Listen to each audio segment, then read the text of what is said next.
Okay, let's dive right into this epic succession drama and see exactly how Zeus fought his way to the absolute top of the cosmic food chain. We all know Zeus, right? The supreme king of the Greek gods, hurling thunderbolts from Mount Olympus.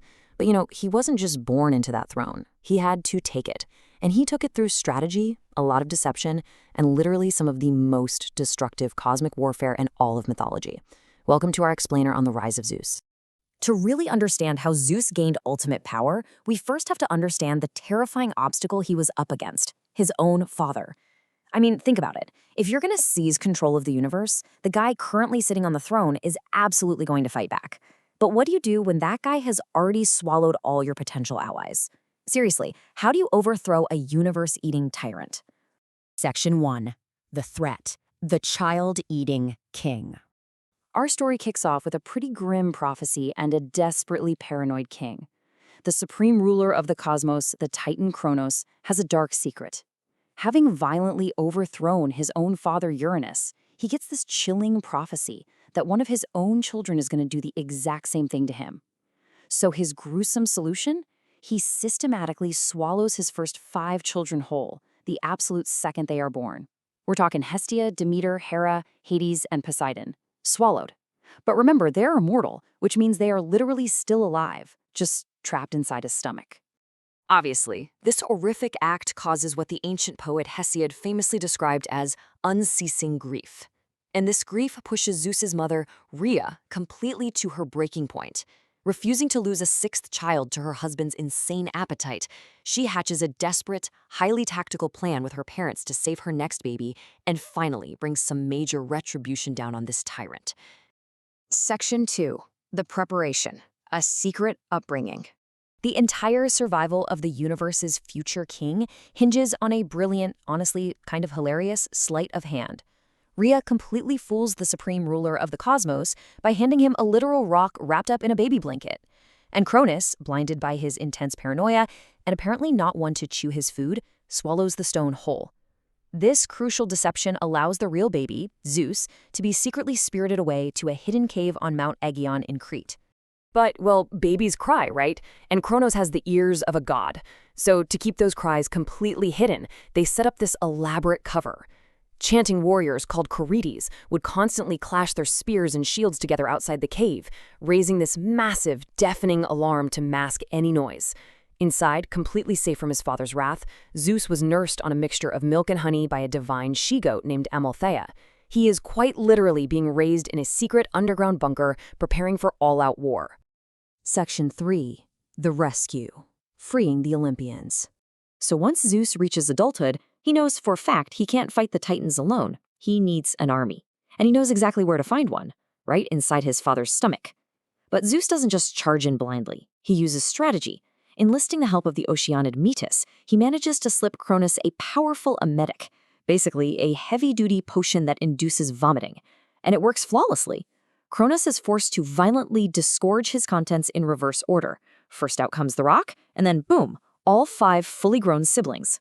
What's really wild is that Zeus actually takes that infamous swaddled rock and places it at Delphi. It becomes a permanent monument, a physical, tangible marker of his very first tactical victory, and a marvel for mortal men to look upon. But even with his siblings freed, the real fight is only just beginning. Section 4. The Titanomachy. War of the Titans. With his newly freed siblings right at his side, the stage is set for the most destructive conflict in all of Greek mythology. This isn't just a battle, it's a world-shattering war for absolute control of the universe itself. The dividing lines are cleanly drawn. On one side, you have the Old Guard, the Titans, led by Kronos, stationed heavily on Mount Othrys. And directly opposing them is the new Olympian rebellion, led by Zeus, fortified over on Mount Olympus. 10. That is the number of years this grueling apocalyptic war rages on. And for a full decade, absolutely no clear victor emerges. The raw power of the Titans and the gods is just too evenly matched. The universe is locked in a completely devastating stalemate. Breaking that stalemate required a major, brilliant tactical escalation from Zeus. He needs a super weapon, and he needs heavy artillery. So he journeys way down into the abyss of Tartarus, deep beneath the earth. First, he frees the imprisoned Cyclopes, who, out of immense gratitude, forge his iconic ultimate weapon, the Thunderbolt. Then he brilliantly wins the loyalty of the terrifying hundred-handers, literally giants with 100 arms, by feeding them divine nectar and ambrosia to revive their crushed spirits. With his new superweapons in hand, and his monstrous allies hurling insane barrages of hundreds of massive rocks right alongside his relentless lightning, Zeus finally breaks the Titan lines. He completely crushes the old guard and banishes them straight down into the dark abyss of Tartarus, assigning the hundred-handers to be their permanent prison wardens. The war is finally over. Section 5. The Aftermath. Defending the Cosmic Throne. But as we all know, winning a throne and actually keeping it are two completely different things. Almost immediately, Zeus's new reign is fiercely challenged by the very earth beneath his feet. Gaia, the Earth Mother, is absolutely furious that Zeus imprisoned her Titan children. So she sends the giants, born from the blood of Uranus, to challenge the new king in a conflict known as the Gigantomachy.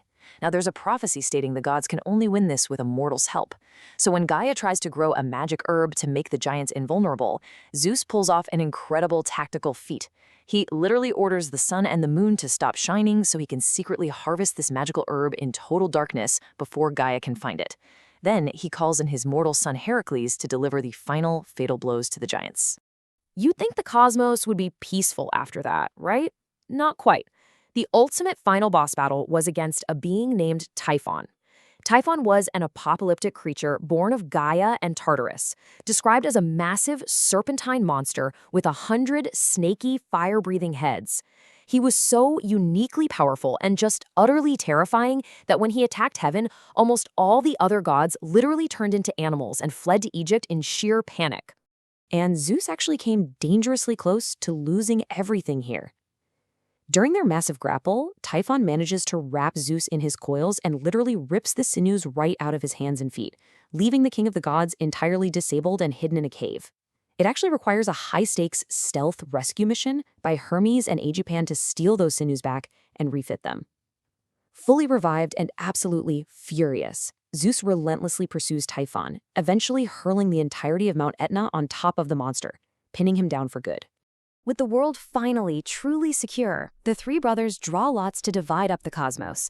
Poseidon gets the sea, Hades takes the underworld, and Zeus takes the sky, definitively solidifying his role as the absolute supreme king of the gods. The earth itself and Mount Olympus remain common ground for all of them. But all of this leaves us with a fascinating final thought to ponder. Zeus overthrew his father Kronos. Kronos overthrew his father Uranus.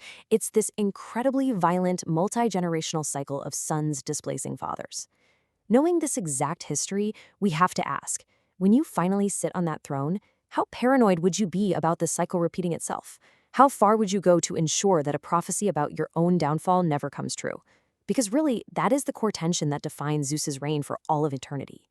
Thanks for joining me for this explainer, and I'll catch you on the next one.